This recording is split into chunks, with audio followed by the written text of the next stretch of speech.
Hello friends, hope you all are doing well and staying safe. Welcome back to yet another video of the Football Mania to bring you all the latest news and exciting content from the world of football. The title hopes of Arsenal Football Club are officially over in the English Premier League. Yes, my friends, that is the final nail in the coffin according to many, and Arsenal have failed to deliver. After 19 years of wait, all Arsenal fans were expecting Arsenal to lift the Premier League trophy. Well, the season is not yet over, but Wednesday night at the Etihad Stadium was one clear indication that Arsenal are not champion material. They came up against a very solid, well structured, relentless Manchester City which knows how to win the big matches. And once again, Pep Guardiola has shown why he is the best coach on planet Earth and why Manchester City are the best team there in the world. Well, everything was against Arsenal going into this match.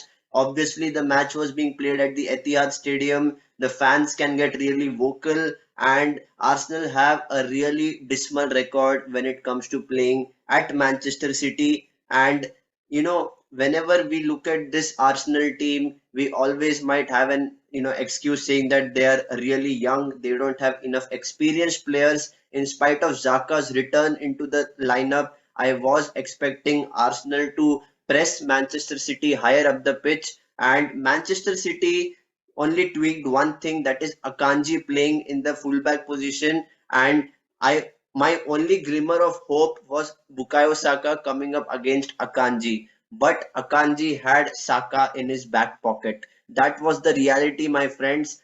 Gabriel Martinelli did not even have a sniff against Kyle Walker, and Arsenal looked completely dead in midfield. When you compare that to Manchester City, you have players such as Ilkay Gundogan, Rodri, and Kevin De Bruyne. Their vision, their weight of the pass, and the technical ability which is there in all these players is second to none. And I felt that Pep Guardiola kind of copied the footballing style of Roberto De Zerbi in Brighton, where everything is one touch passing and movement, and everything was coming onto the feet of a Manchester City player whenever Manchester City were building from back to front. It was how easy Manchester City made it look. In spite of Arsenal pressing in the attacking third, I was not, getting even one sign that Manchester City are going to lose possession of the ball. And once again, Kevin De Bruyne was the haunter in chief. He once again wreaked havoc. A goal in the 7th minute, thanks to some brilliant play by Erling Haaland to hold up the ball.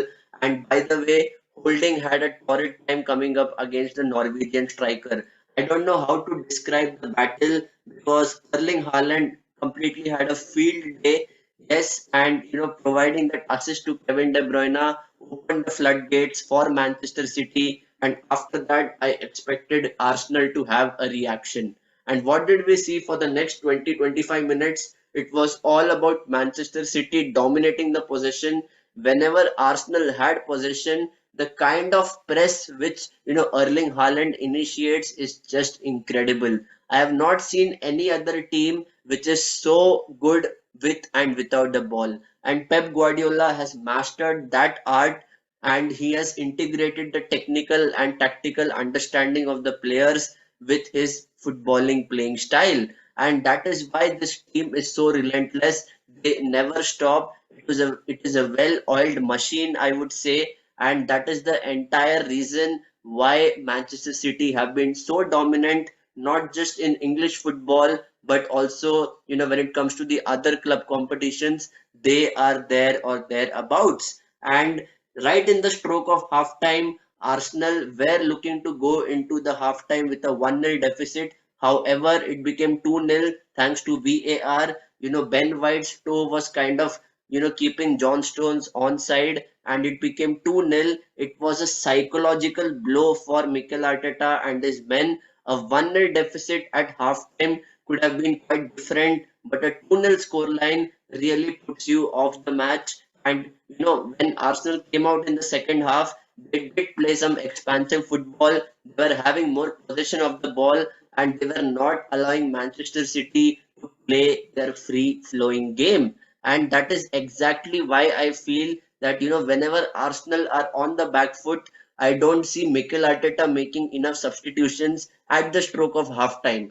Why does he have to wait till the 55th or 60th minute in order to make a substitution? That is simply beyond belief. And he brought on players such as Leandro Trossard, and also he brought on Eddie Nketiah. Yes, there were quite some changes, but it was too little too late.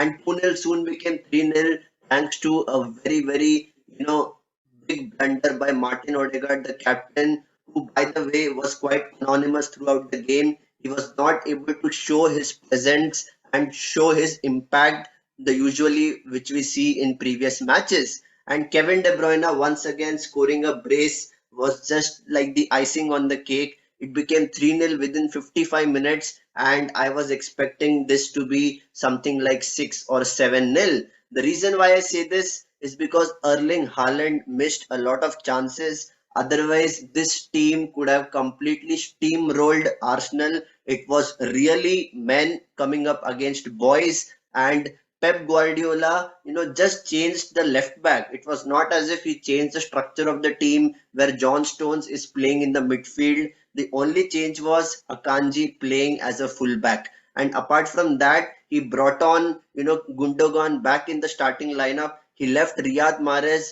who scored a hat trick in the FA Cup semi-final against Sheffield United, and that was a very big surprise for me. However, even if Mahrez is not playing, even if Phil Foden is not playing, all the other players have such incredible technical attributes that they never stop. They are like a very well-oiled machine, and it was 4-1 on the night. Yes, Arsenal have done incredible for the last 9.5 or 10 months, but when it comes to the business end of the season, there is always going to be that pressure, and Arsenal have succumbed to the pressure. After coming on the back of three consecutive draws, at least a draw against Manchester City would have, kind of lifted their spirits. And yes, Etihad is a really different kettle of fish.